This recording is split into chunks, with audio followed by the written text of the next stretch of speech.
Reset your phone when you forgot your password. Steps to take to reset your phone. Warning, this will wipe all data. First, let's turn off the phone.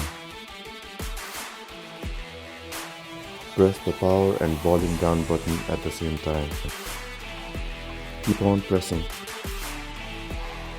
Next, press the power and volume up button at the same time and keep on pressing until it turns on.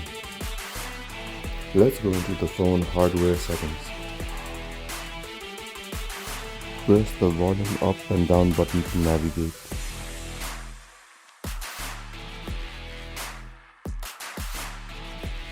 Select Wipe and Factory Data Reset.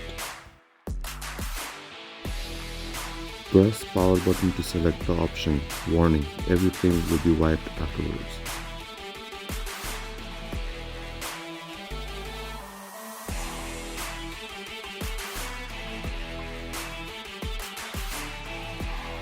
Press volume down and select Factory Data Reset again and press the power button.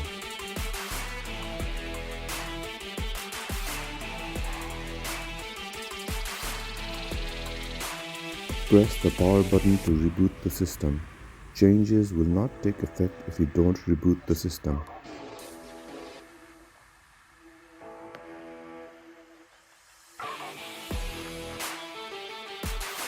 Enjoy your new phone.